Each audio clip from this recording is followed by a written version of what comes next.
एक fix salary पे रहते हुए अमीर बनना, ये सवाल शायद हम सबके मन में कभी ना कभी कहीं ना कहीं जरूर आता है और हम इसका जवाब भी ढूंढते हैं। पर मिलता क्या है? सिर्फ मोटिवेशन। लेकिन आज सिर्फ मोटिवेशन की बात नहीं होगी। आज हम एक practical step by step road map को समझेंगे जो असल दुनिया के उदाहरणों पर बना है। तो सवाल वही है, क्या ये सच में मुमकिन है?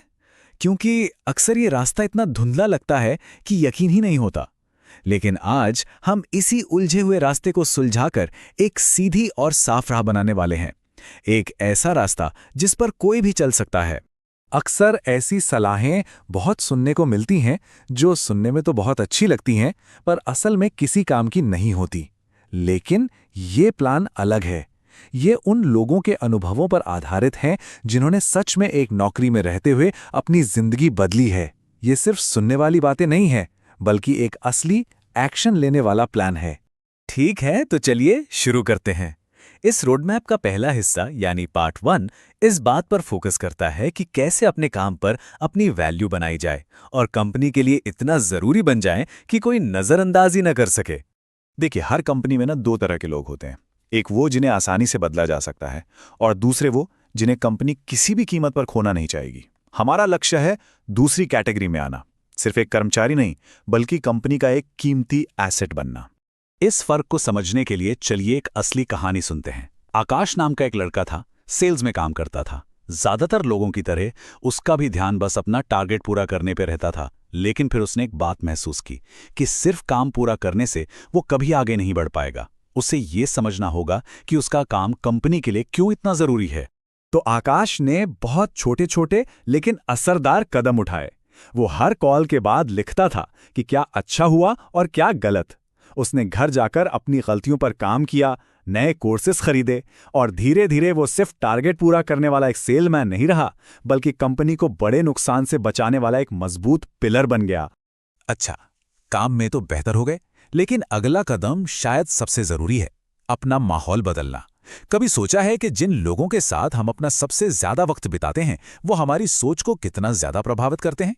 यही वो माहौल है जो हमारी तरक्की को या तो पंख लगा सकता है या उसे शुरू होने से पहले ही रोक सकता है। और देखिए, इसका मतलब दोस्तों से रिश्ता तोड़ना बिल्कुल नहीं है। इसका मतलब है सोच समझकर अपना ज्यादातर समय उन लोगों के साथ बिताना जिनकी सफलता और सोच की स्पष्टता हमें भी आगे बढ़ने के लिए प्रेरित करे, जिनके साथ रहकर लगे कि हाँ, सब कुछ मुमकिन है। ये एक कड़वा सच है, लेकिन बहुत जरूरी है। कोई ऑफिस में सबसे ज्यादा मेहनती इंसान हो सकता है, लेकिन सोचिए, अगर फैसला लेने वालों को वो काम दिखाई ही ना दे तो क्या उस मेहनत का कोई फायदा है? बिल्कुल नहीं। मेरे एक दोस्त रिजवान की बिल्कुल यही कहानी थी। वो अपनी टीम का सबसे काबिल इंसान था, लेकिन प्रमोशन की लिस्ट में उसका नाम कभी नहीं आता था। वो बहुत निराश रहता था। उसे लगता था कि ऑफिस में पॉलिटिक्स चल रही है, पर असली समस्या कुछ और ही थी। वो ये मानकर चल रहा था कि उसका अच्छा काम उसके मैनेजर को अपने आप दिख जाएगा। जब रिजवान को अपनी इस गलती का एहसास हुआ तो उसने अपने काम को दिखाना शुरू किया। वो मीटिंग्स में बताता था कि उसके एक प्रोजेक्ट से टीम का कितना समय बचा या किस काम को उसने कैसे आसान बना दिया। और नतीजा, धीरे धीरे मैनेजर की नजर में उसकी इमेज पूरी तरह बदल गई और अगली प्रमोशन लिस्ट में पहला नाम उसी का था। तो अब जब नौकरी में एक मजबूत जगह बन चुकी है, तब अगला कदम क्या है? अब खेल बदलता है। अब हम देखेंगे कि अपनी सैलरी का इस्तेमाल बाहर की दुनिया में दौलत और आत्मविश्वास बनाने के लिए कैसे किया जाए। यहां एक बहुत गहरी बात समझनी होगी। पैसे का पहला काम महंगी चीजें खरीदना नहीं है, बल्कि आत्मविश्वास खरीदना है। ये उस डर को खत्म करता है जो हमें नौकरी खोने से लगता है, वो डर जो हमें चुप रहने पर मजबूर कर देता है। और जब वो डर खत्म होता है, तब असली मजबूती आती है। जरा सोचिए, जब बैंक में एक फाइनेंशियल बैकअप होता है तो सोच कैसे बदल जाती है। एक डरे हुए कर्मचारी से एक आत्मविश्वासी प्रोफेशनल बन जाते हैं जिसका कोई आसानी से फायदा नहीं उठा सकता। सही को सही और गलत को गलत कहने की हिम्मत आ जाती है। और इसकी शुरुआत बहुत आसान है। हर महीने की सैलरी का सिर्फ एक छोटा सा हिस्सा, मान लीजिए 5%, एक अलग अकाउंट में डालना शुरू कर दीजिए। ये पैसा किसी खर्च के लिए नहीं है, ये सिर्फ और सिर्फ हमारे मन को शांत रखने और आत्मविश्वास बढ़ाने के लिए है। आज के समय में क्या सिर्फ एक इनकम सोर्स पर निर्भर रहना समझदारी है? बिल्कुल नहीं, ये बहुत ज्यादा जोखिम भरा है। इसीलिए हमारा अगला कदम है अपनी कमाई की क्षमता को नौकरी के बाहर भी बनाना। चलिए वापस आकाश की कहानी पर चलते हैं। देखते हैं कि कैसे उसने अपनी नौकरी की स्किल्स का इस्तेमाल एक नया इनकम सोर्स बनाने के लिए किया।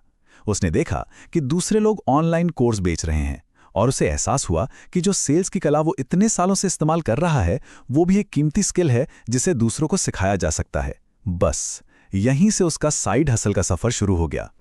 और अब हम आते हैं उस कदम पर जो सोच को पूरी तरह बदल सकता है।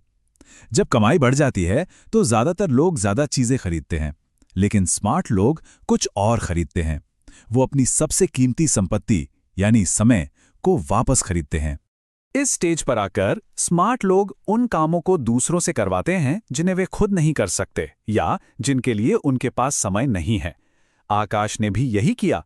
उसने पहला कोर्स खुद बनाया, लेकिन उससे हुई कमाई से दूसरे 2 कोर्स बनाने के लिए फ्रीलांसरों को काम पर रख लिया।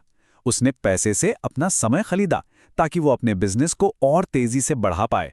यही है असली स्मार्ट वर्क। तो ये है वो पूरा 6 स्टेप का रोड मैप।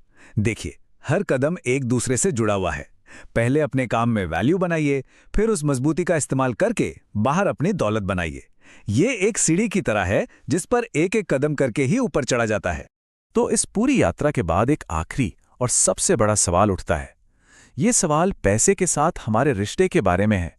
तो सवाल ये है, क्या सैलरी हमारी मालिक है या हम उसके मालिक हैं? ये रोड मैप दिखाता है कि कंट्रोल हमारे हाथ में आ सकता है।